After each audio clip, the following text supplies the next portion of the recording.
I got you, Mustard. I'm never gonna look at the leaks. I will never look at them. Yeah. Okay, cool. Let's continue where we left off. Opinions and concerns Game Freak had about the future of the series after Gen 3. Okay, well, I'm gonna download some giant... What the frick? You want me to read this whole essay? Opinions and requests for the next Pokemon game. The basic structure of Pokemon is fight, win, and move forward. And the story is prepared as the foundation for the battles. So the structure of an RPG is quite simple. However, in today's battles, between moves, types, characteristics, and all these other craps, I think the barrier to entry is getting a little high.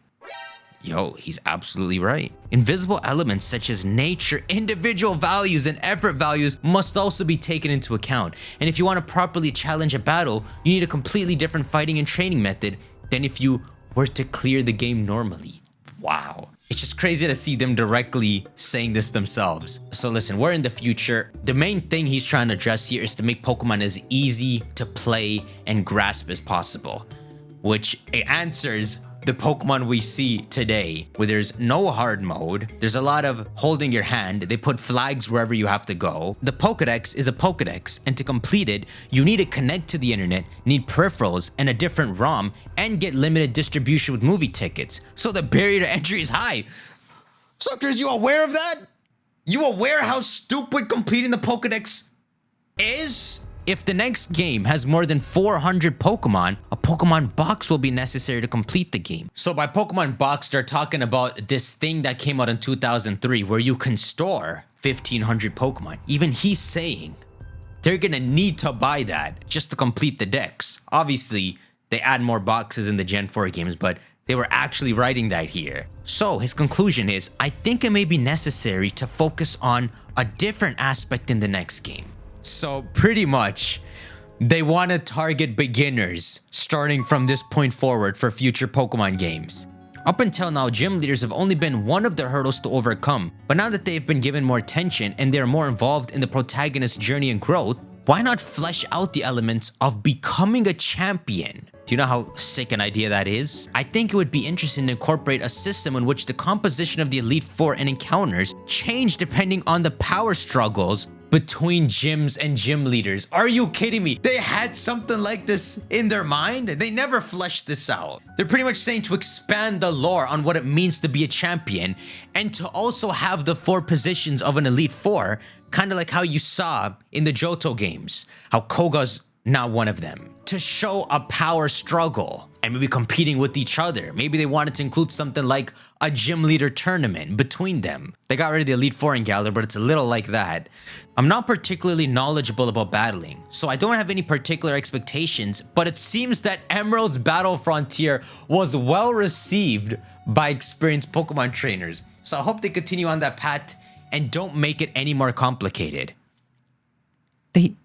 They just freaking left that path. But I mean, he's spilling the beans here, right? The reason he would have taken it out is because that's not his focus. He just wants to keep attracting the newbies. Ooh, I would like it to be possible to complete the game in one game, if possible, without relying on linking with peripheral devices. Do you know how happy that would have made me? If you could legit capture all almost 500 Pokemon within Diamond and Pearl, no additional help needed. I'm freaking surprised, him. So one, you can see an underlying nervousness they always had with the games as they continue to introduce another 100 Pokemon, that by the time Sword and Shield comes out, that they finally stop including every single Pokemon. It originates from this exact anxiety. The other thing he said is kind of funny. He's saying that people hate to have to trade with each other, but hate on a whole other level movie events. And if you think about it, after Gen 4, and then if you include Victini, this wasn't a thing anymore. At that point, it just started to become Wi-Fi events for Aurora and all. To be honest, I don't think personality elements are necessary. As with abilities, it would just lead to them trying to breed them, discard them until they get the right one, or catching legendary Pokemon and resetting the game to get the right one. Right, it's kind of a Nuzlocke situation, right? The reason I had so much fun with Nuzlocke is because you get one life. You don't have to consider having a reset or any of that crap, which always feels cheap. That should be the main thing they focus on.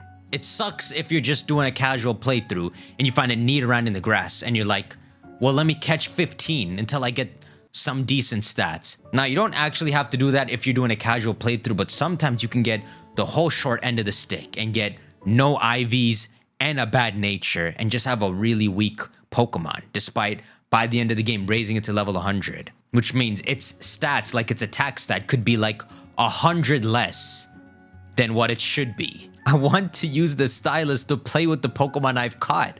I want to draw eyebrows on the dog Pokemon's face, tug and stroke the places I like. Okay, hold on, bro. Frick. So this would lead to stuff like Pokemon and Me much later. That's like Gen 6, which is like a whole 10 years later. I'd like the gym leaders to compete against each other rather than just the main character defeating each gym. Whoa, if the rankings could be raised and lowered using a point system or something, and the top 5 become the champion in Elite 4, it would give the impression that it's not just me, but everyone else is trying hard to become champion. That's so unbelievable, bro. You're saying it. Why have you never done it? The reason they've never done it is because it's too complicated and they're freaking lazy. But even they know how awkward their world is. Right now, it feels lonely. It would be fun if those ranking points could be influenced by some extent by the actions of the main character. Or if the gym leader had a rival and the text displayed who they were currently competing with.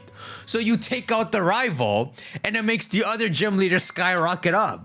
Or if like in Paldia where you could fight the gym leaders in any order. Let's just pretend there was 18 gyms.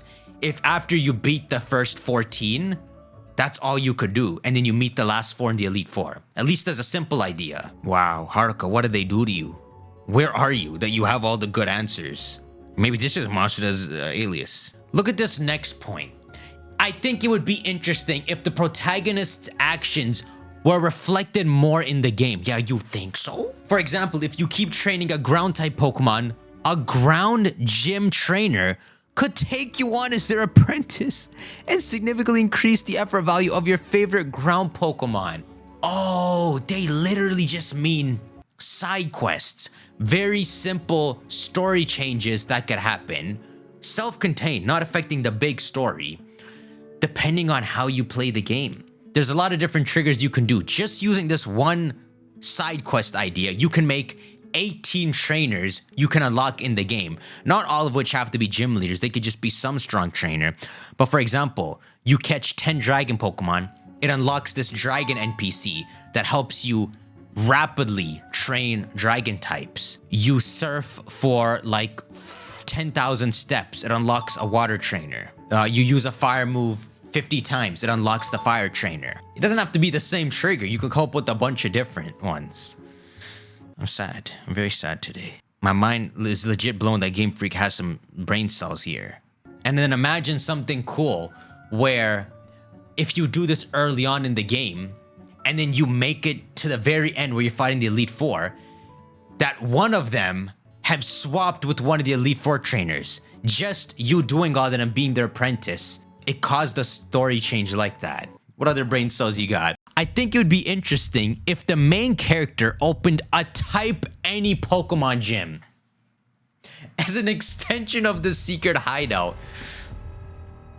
I'm not reading this anymore.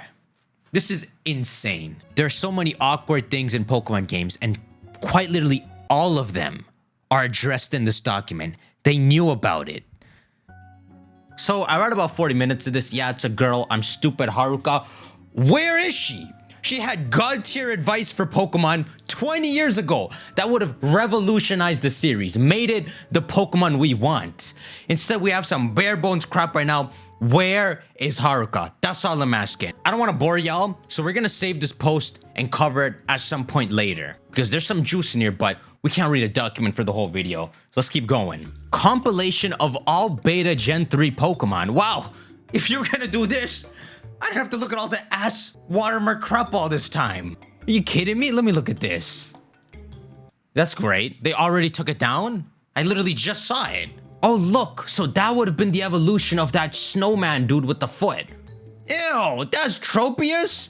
Bro, that Hariyama is still one of my favorite craps to this day. I never thought I would be respecting Hariyama. That looks like an early Snom. I don't even know how.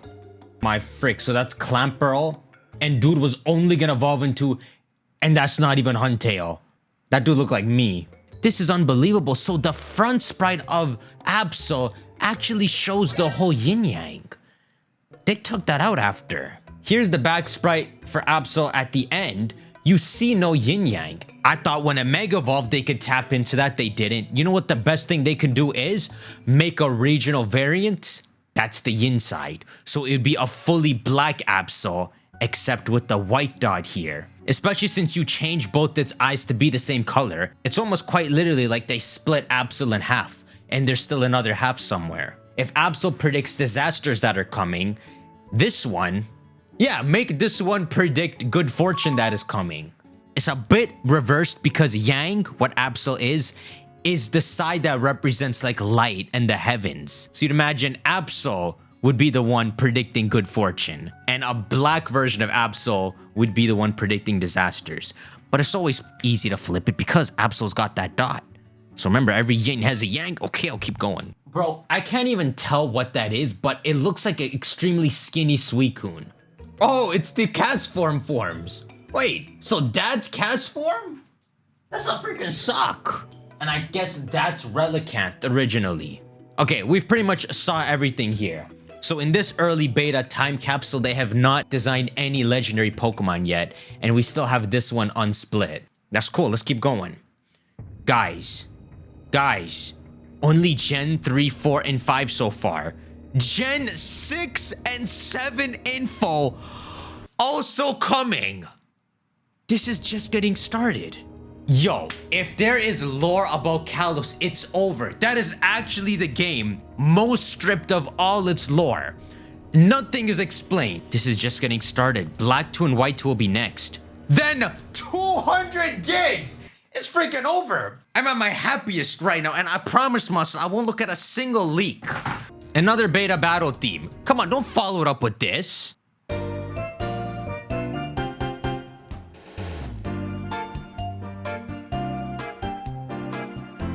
This is like a Mega Mart music. In a weird way, that would kind of work for the Pokemon League, Pokemon Center theme. A very calm theme before the big storm of your battles. What? That's insane! Pokemon Pearl early title screen. What is that? That looks insane. Pokemon Pearl, Paru. It says a Pearl water image, and then an image of ice for Diamond. Ice, water Pearl, and ice Diamond? So initially, Palkia water and Dialga ice, Dragon ice. That's their first draft of the two, which makes sense if you look at jewelry, especially one like a diamond that's so sharp and edged. It would remind you of ice. I think you could see exactly what they originally were planning. So think about it. Water and ice are two approaches starting from the same point. They're both just water in a different form, kind of to show they all come from Arceus's power. So Palkia would have been water, Dialga would have been ice, and what would Giratina have been? Another approach to water. They would have leaned more into that gassiness, but I think a better way to describe it would be like mist for Giratina. So Misty would represent what Platinum was, which could work, right? Because when you go to the Distortion world, which I'm sure they would have already conjured up pieces of that while they're working on Diamond and Pearl, you just have to show the Distortion world as very misty on the inside, which actually fits the theme. And he could still be a ghost type. Think about it. In Sinnoh, one of the things that's spread across the region and introduced in this game is that mistiness or fogginess that you have to use defog for. So all you have to do is put something in the game explaining that it's specially like that in Sinnoh because of some kind of force that lurks all over Sinnoh, linking back to Giratina. Obviously what the Sinnoh games are now slowly move away from their initial concepts, but that could be a reason they were trying to introduce that foggy overworld condition too. It's like they would hint there's something creepily watching over Sinnoh in the Diamond and Pearl games. Then you get to Platinum and they'd reveal what that creature is. that it was Giratina the whole time. You get to that Spear Pillar cutscene and show Giratina in that same creepy way. I can't believe that's Palkia. You gotta think like this. Game Freak has limited time, so they wouldn't waste time on something like Fog. They would have kept it purely in the overworld like how it was in Gen 3 when you're in that weird mountain area. That's as far as it should have gone. But the fact that it lingers in the game as an in-battle condition and it turned out to not be anything too deep almost gives the impression that there was something deeper it was programmed for. They took out that whole story. Fog was programmed anyway. They kept it in the final game. If you imagine the accuracy drops and stuff that Fog does, imagine that's the state in the entire distortion world. And that's what happens when you're fighting Giratina. It was a condition made entirely around him. They don't care for Fog. They liked Fog so much.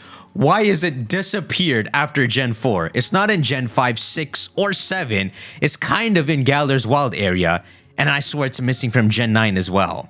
It clearly wasn't a weather condition that warranted being made. So, to play the conspiracy game, why does it exist in Diamond and Pearl? Why do they freaking waste time to do it? So we've officially entered Gen 4 time. Concept art of Dawn. Wow, I like that better. Give her the freaking pants underneath. Yo, if you think about it, the official Dawn, that's insane compared to that. That actually looks proper. Wait.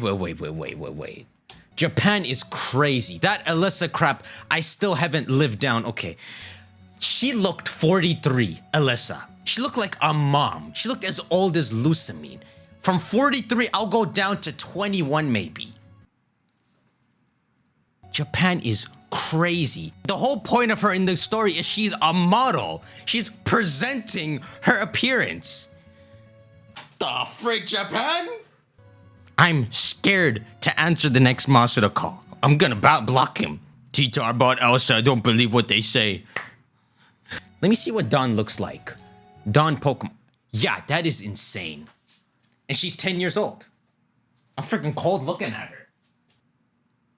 I love how all they did was give her pants. And I love it. Okay, you tell me in the comments. Why? Don't ask the question. What's next? Hey! Hey, boy!